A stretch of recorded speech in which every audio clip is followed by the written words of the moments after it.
Salut à toutes et à tous, j'espère que vous allez tous très bien et que vous êtes en train de passer une excellente journée.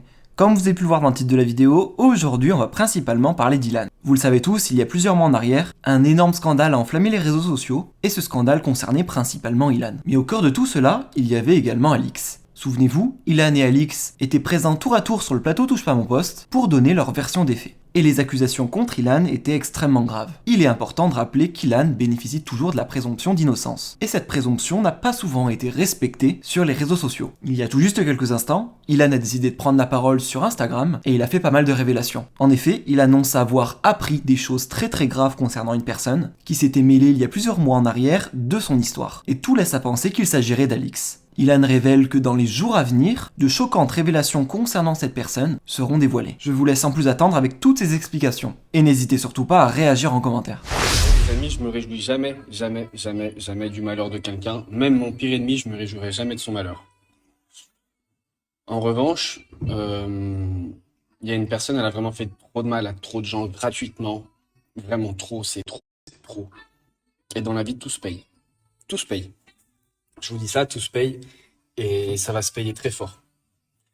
Et c'est pour ça que dans la vie, avant d'inventer des histoires aux autres, bah, c'est mieux de balayer devant sa porte quand on n'a pas les fesses propres. J'ai jamais pris la parole à ce sujet parce que je peux pas. Parce que moi, j'ai entamé des grosses démarches qui prennent un peu de temps. Mais vous inquiétez pas, ça va pas se finir comme ça. Aujourd'hui, ça fait 4 mois. Moi, toujours rien. Toujours rien. J'ai été sali devant la France entière. Mais en ce qui me concerne, toujours rien. J'ai été sali. Ça a été dur de me relever. Aujourd'hui, je suis debout. Au final, je vous explique avec le recul, ben, ça m'a rendu plus fort. Mais ce qui arrive là, par contre, c'est avec des vrais faits, genre c'est, je vais même pas m'en mêler tellement c'est des dingueries. Et je vais même pas m'en mêler tellement c'est des dingueries. Et moi, que si je parle là aujourd'hui un petit peu, c'est que je parle pas pour rien. Je prendrai pas le risque de parler pour rien. Genre, moi, j'ai parlé avec Will et ça fait froid dans le dos. Je vous parle, je vous dis la vérité, ça fait froid dans le dos ce que j'ai appris.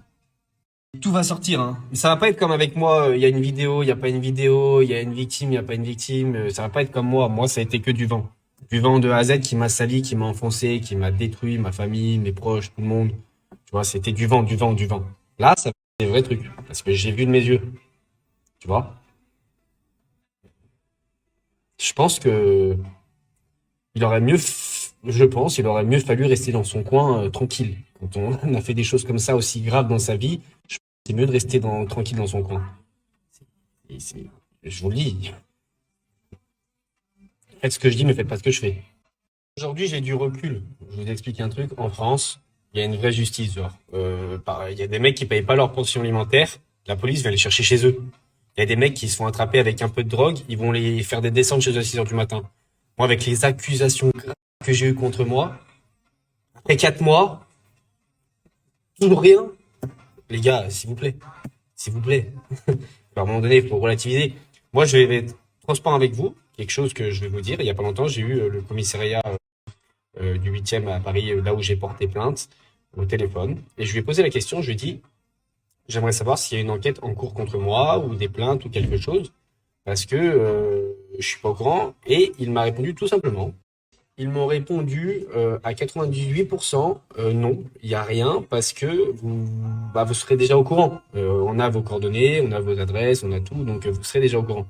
Ils m'ont dit donc non, non, vous inquiétez pas, sinon vous aurez déjà été au courant. Donc voilà, je vous le dis. Je dis oui, mais dans certains médias, quand même super important, c'est sorti ci, c'est sorti ça. Ils m'ont dit oui, mais n'écoutez pas les médias parce que c'est pas la vraie vie. La vraie vie, c'est nous. J'ai dit ok. Donc voilà, je vous donne une nouvelle un peu de ce qui se passe. Mais je tiens quand même aussi à préciser, pour les personnes qui vont toujours regarder le verre à moitié vide et pas le verre à moitié plein, même s'il y avait des plaintes, même s'il y avait des enquêtes, tout ce que vous voulez, ça ne veut pas dire que la personne n'est coupable non plus. Voilà, faut bien le mettre dans sa tête. Sur les réseaux sociaux, personne ne respecte la présomption d'innocence. Moi, personne n'a respecté alors il y avait rien, tu vois. Mais ça serait bien de le penser peut-être pour les prochaines personnes, parce que ça détruit des gens, hein. Bon les amis, je vous aime. Là, j'ai du boulot. Je vous embrasse. Don't wanna be, ooh,